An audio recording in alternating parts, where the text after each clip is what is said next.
Hello guys, welcome back with another video on the chapter Indian Economy on the Eve of Independence.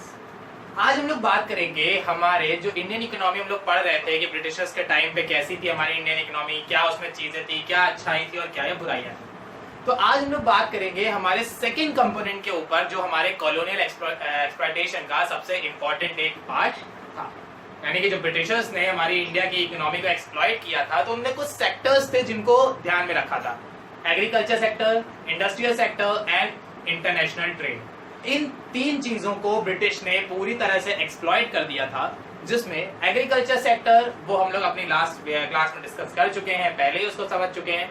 अगर आपने अभी तक वो video नहीं देखी है तो पहले उस वीडियो को देख लीजिए। आज जो हम लोग बात करेंगे वो हम लोग बात करेंगे हमारे सेकेंड कंपोनेंट के ऊपर। हमारा जो सेकेंड कंपोनेंट है जो कि है industrial sector on the eve of independence. Industrial sector on the eve of independence ये हमारा सेकेंड कंपोनेंट है हमारे कॉलोनियल एक्सप्लॉयटेशन का। अब इसमें क्या चीजें हैं, कैसे ब्रिटिशर्स ने हमारी इंडस्ट्री को एक्सप्लॉइट किया, कैसे उन्होंने क्या क्या खराब किया, कौन सी इंडस्ट्रीज खराब करी, किस तरीके से खराब करी है, क्या उन्होंने चीजें यहाँ पे करी।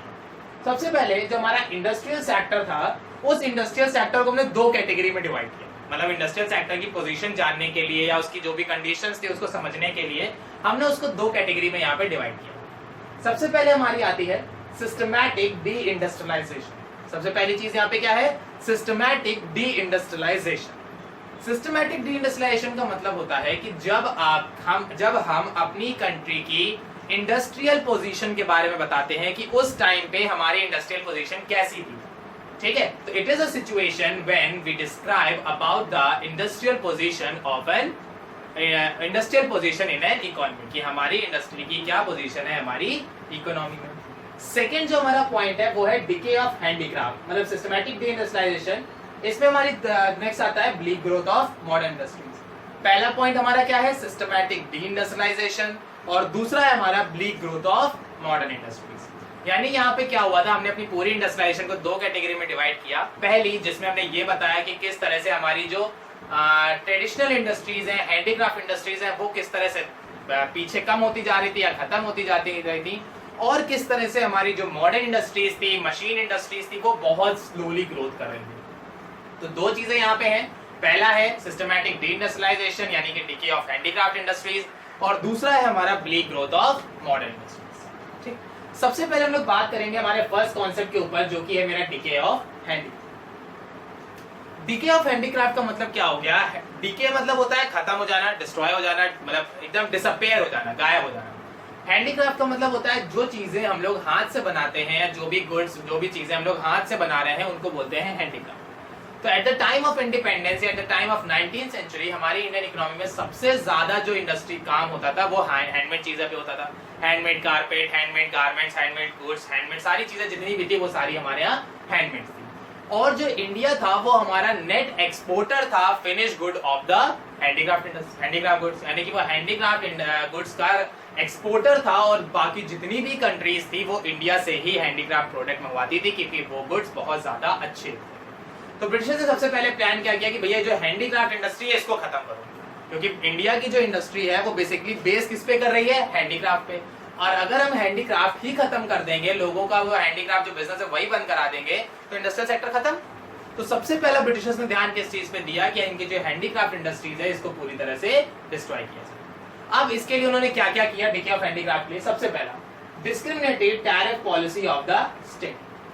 डिस्क्रिमिनेटरी का मतलब होता है डिफरेंट, यानी कि डिस्क्रिमिनेट करने वाली, जिससे हम आपको नीचे दिखा पाए, मतलब जिससे हम आपको डाउन कर पाए, जिससे हम आपको कम कर पाए, ऐसी कोई चीज बनाना, ऐसा कुछ एक्शन लेना, ऐसी कुछ स्ट्रेटजीज बनाना जिसमें हम आपको नीचे कर पाए, हम आपको डाउनफॉल शो कर पाए, वो कहलाता है डिस्क्रिमिनेटरी।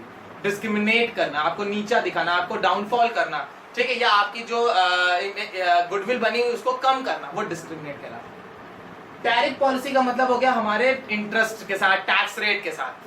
तो डिस्क्रिमिनेटरी टैरिफ पॉलिसी का यहाँ पे मतलब है कि हमारे ब्रिटिश गवर्नमेंट ने एक ऐसी टैक्स पॉलिसी बनाई या एक ऐसा टैक्स स्ट्रक्चर बनाया जिस टैक्स स्ट्रक्चर में उन्होंने क्या किया कि अगर इंडिया मतलब उन्होंने ऐसी पॉलिसी बनाई कि अगर इंडिया वाले ब्रिटिशर्स के साथ ट्रेडिंग करते हैं तो लो रेट ऑफ टैक्सेस है, बट अगर इंडिया वाले ब्रिटिशर्स के अलावा रेस्ट ऑफ द वर्ल्ड के साथ ट्रेडिंग करते हैं तो हाई टैक्स है। मतलब अगर हम ब्रिटिशर्स को सामान बेचेंगे तो हमें टैक्स नहीं देना पड़ेगा, हमें कोई दिक्कत नहीं, आप जितने गुड्स है उतने बेच दो, आपको कोई एक्स्ट्रा टैक्स पे करने की जरूरत नहीं है। बट अगर आप ब्रिटिशर्स के अलावा रेस्ट ऑफ द वर्ल्ड के साथ चीजें बेचते हो, आप यूके बेचते हो, आप यूरोप बेचते हो, मतलब ब्रिटिशर्स के इंग्लैंड के अलावा, ब्रिटिश कंट्री के अलावा अगर आप कहीं भी गुड्स बेचते हो तो आपको हाई रेट ऑफ टैक्सेस देने पड़ेंगे। बट अगर आप ब्रिटिशर्स को गुड्स बेचते हो तो आपको कोई टैक्स नहीं देना पड़ेगा। तो इससे क्या हुआ, जब आपके इस तरह के टैक्सेस लगने लगे तो जो रेस्ट ऑफ द कंट्रीज थी, यानी ब्रिटिश के अलावा जो कंट्रीज थी, उन्होंने साफ बोला भैया हम इंडिया के साथ ट्रेड नहीं करेंगे। क्यों नहीं करेंगे? क्योंकि इंडिया के साथ ट्रेड करेंगे तो उनको टैक्स पे करना पड़ेगा, उनको भी और हमको भी। तो ना तो हम इंपोर्ट एक्सपोर्ट करना चाहेंगे, ना वो हमसे इंपोर्ट एक्सपोर्ट करना चाहेंगे। तो ब्रिटिशर्स ने क्या किया, इस टैरिफ पॉलिसी के लाते ही ब्रिटिशर्स ने इंडिया का जो ट्रेड था रेस्ट ऑफ द वर्ल्ड के साथ उसको पूरी तरह से खत्म कर दिया, पूरी तरह से खत्म हो गया। अब इंडिया के पास सिर्फ और सिर्फ एक ही ऑप्शन बचा और वो था हमारा ब्रिटिशर्स। तो सबसे पहला काम इन्होंने क्या किया, हमारी हैंडीक्राफ्ट इंडस्ट्री को बंद करने के लिए इन्होंने टैरिफ पॉलिसी इस तरह की बना दी ताकि जो बाकी कंट्रीज है वो इंडिया के साथ ट्रेडिंग बंद कर दें। सेकंड मेरा आता है disappearance of princely court. Britishers ये बात बहुत अच्छे से जानते थे कि उस टाइम पे, इंडिपेंडेंस के टाइम पे, सिर्फ किंग का रूल चलता था, राजा महाराजा चलते थे। और इंडिया के जो हैंडीक्राफ्ट प्रोडक्ट थे वो सबसे ज्यादा परचेज करने वाले जो लोग थे वो थे किंग का जो कोर्ट था, राजा के जो महल हुआ करते थे, राजा के जो लोग हुआ करते थे, वही सबसे ज्यादा हैंडीक्राफ्ट चीजें जो है वो प्रेफर करते थे। तो ब्रिटिशर्स ये बात बहुत अच्छे से जानते थे कि ये जो हैंडीक्राफ्ट इंडस्ट्रीज है ये पूरी बेस कर रही है प्रिंसली कोर्ट पे। प्रिंसली कोर्ट का मतलब क्या हो गया, राजा महाराजा के जो टाइम होता था, राजा महाराजा का जो कोर्ट होता था, दरबार होता था या जो घर होते थे, उनको यहाँ पे डिस्क्राइब किया गया। तो ब्रिटिशर्स बहुत अच्छे से जानते थे कि हमारी जो हैंडीक्राफ्ट इंडस्ट्रीज है वो उसकी 80% अप्रोक्सीमेटली 80% जो हमारी सेल है वो डिपेंड करती है हमारे किंग के ऊपर। तो अगर हमारा जो किंग है हम उसी को खत्म कर दें, वो किंग रूल ही खत्म कर दें, राजा ही ना रह जाए, तो आधी तो सेल ऐसे ही डाउन हो गई। तो ब्रिटिशर्स ने क्या किया, जितने भी ये कोर्ट वगैरह थे इनको डिसअपियर कर दिया, इनको खत्म कर दिया, यानी कि किंग रूल पूरी तरह से हटा दिया। उन्होंने सिंपल बोला अब हमारी गवर्नमेंट आ गई, हमारी सरकार आ गई, तो जो हम चाहेंगे वो यहाँ पे होगा। अब किंग रूल की इंडिया में जरूरत नहीं है। तो जब किंग रूल नहीं रह गया, किंग ही नहीं रह गया, तो उसकी पैसा भी नहीं रह गया, जब उसका पैसा नहीं रह गया तो हैंडीक्राफ्ट इंडस्ट्री से परचेज करने की बात भी खत्म हो गई। तो ब्रिटिशर्स ने सेकंड स्टेप यहाँ पे क्या लिया, उन्होंने प्रिंसली कोर्ट हटा दिया, मतलब राजा महाराजाओं को पूरी तरह से बाहर निकाल दिया ताकि वो राजा महाराजा इंडिया के जो हैंडीक्राफ्ट इंडस्ट्रीज है उनसे सामान ना ले पाए और हमारी हैंडीक्राफ्ट इंडस्ट्री की सेल डाउन कर जाए, जिससे हमारी इंडस्ट्री बंद हो सके। ये दूसरी। अब आते हैं थर्ड फैक्टर के ऊपर। तीसरा है competition from machine made product. Britishers ने क्या किया, वो जानते थे कि हमारे यहाँ मशीन ऑपरेट करना हम में से किसी को नहीं आता है, मतलब इंडियंस को उस टाइम पे मशीन ऑपरेशन बिल्कुल नहीं आता था। ब्रिटिशर्स ने प्लान किया कि एक काम करते हैं, जो इंडिया के हैंडीक्राफ्ट गुड्स हैं उनको डायरेक्टली कंपीट कराते हैं मशीन गुड्स से। तो इससे होगा क्या भाई, हैंडीक्राफ्ट है, टाइम ज्यादा लेंगे, कॉस्ट ज्यादा लेंगे, वेस्टेज ज्यादा होगी, ठीक है, और इतनी ज्यादा फिनिशिंग भी नहीं होगी। बट वही जो मशीन मेड प्रोडक्ट होंगे फिनिशिंग बहुत अच्छी होगी, टाइम बचाएंगे, कॉस्ट बचाएंगे, एनर्जी बचाएंगे, वेस्टेज नहीं होगी रिसोर्सेज की, और एकदम बेस्ट क्वालिटी गुड्स मिलेंगे। तो ब्रिटिशर्स ने क्या किया, उन्होंने सिंपल जो बाकी रेस्ट ऑफ द वर्ल्ड थे उनको इसलिए प्रेशराइज किया कि देखो अगर आप इंडिया से लेते हो तो टाइम भी ज्यादा है, कॉस्ट भी ज्यादा है, रिसोर्सेज भी ज्यादा है और वेस्टेज भी ज्यादा है। बट अगर आप हमसे लेते हो तो हमारे पास मशीन मेड प्रोडक्ट है, हम आपको गुड्स जल्दी अवेलेबल करा देंगे। दूसरी चीज, उन्होंने डोमेस्टिक मार्केट में भी इसका असर डाला कि डोमेस्टिक मार्केट में लोगों को कन्विंस कर लिया कि अगर वो हैंडीक्राफ्ट चीजें लेते हैं तो उन्हें बहुत इंतजार करना पड़ेगा, वहीं अगर वो मशीन मेड प्रोडक्ट लेते हैं तो उनको इंतजार नहीं करना पड़ेगा, मशीन मेड प्रोडक्ट जल्दी आ जाएंगे। तो ब्रिटिशर्स ने क्या किया, हैंडीक्राफ्ट इंडस्ट्री का डायरेक्ट कंपैरिजन निकाल दिया मशीन के साथ। तो जाहिर सी बात है, एक हाथ का किया हुआ काम और एक मशीन का काम किया हुआ फर्क होगा, तो ऑब्वियसली जो मशीन है वो विनर होगी और हम लोग मूव कर जाएंगे मशीन इंडस्ट्री की तरफ, और जो हैंडीक्राफ्ट इंडस्ट्रीज है वो पूरी तरह से बंद हो जाएगी। ठीक है, नेक्स्ट मेरा आता है न्यू पैटर्न ऑफ डिमांड्स।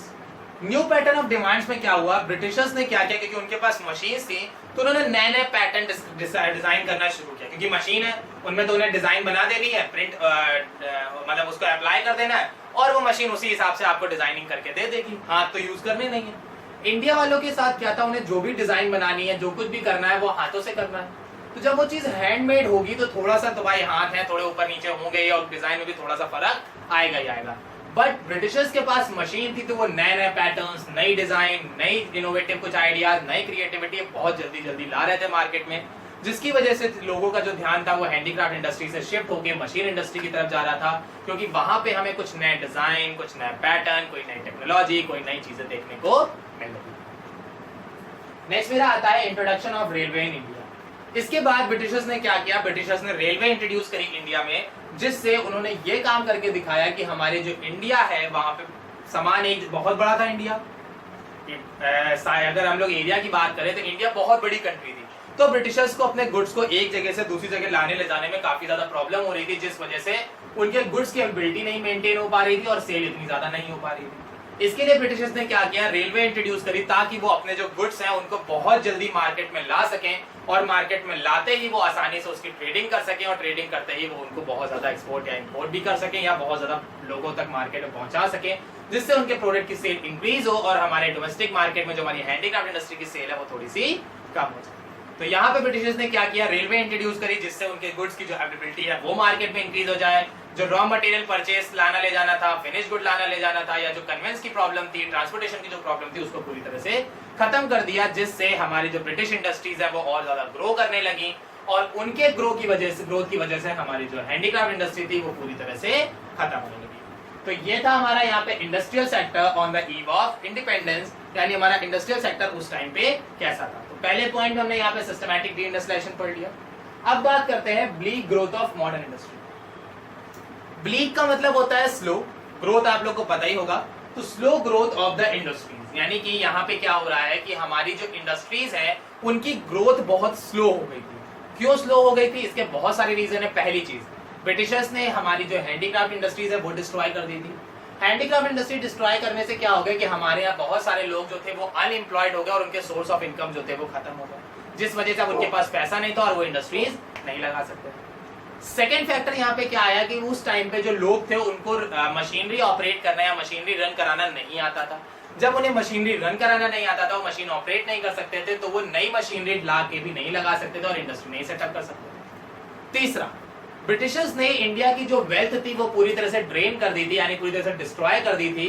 कैसे, वो इंडिया वालों से रॉ मटेरियल सस्ते दामों पे लेते थे और उन्हीं रॉ मटेरियल से फिनिश गुड बना के उनको महंगे दामों पे बेचते थे। तो जैसे हमने क्या किया, हम ब्रिटिशर्स हो गए, आप इंडियंस हो गए, हमने आपसे कोई चीज 5 रुपए में खरीदी, तो भाई हमें 5 रुपए मिली, हमने आपको 5 रुपए दे दिए, और वही चीज हमने फिनिश गुड बना के आपको 20 रुपए में दी। तो जब आपके पास 5 रुपए ही थे तो आप हमें 20 रुपए कहां से दोगे, या तो अपनी सेविंग से दोगे या तो आप किसी से लोन लेकर दोगे, है ना।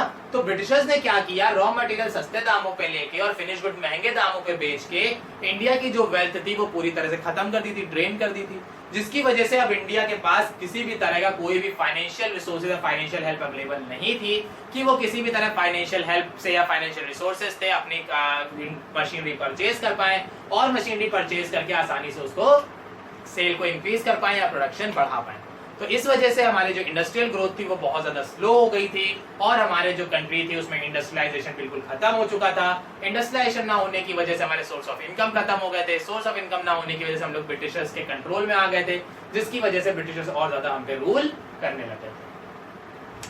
तो ये था हमारा आज का कॉन्सेप्ट, जिसमें हमने बात करा industrial sector on the eve of independence. I hope सबको सारी चीजें क्लियर हो गई होंगी। अगर कोई डाउट, कोई सजेशन, कोई क्वेरी तो आप कमेंट सेक्शन में पूछ सकते हैं। Thank you.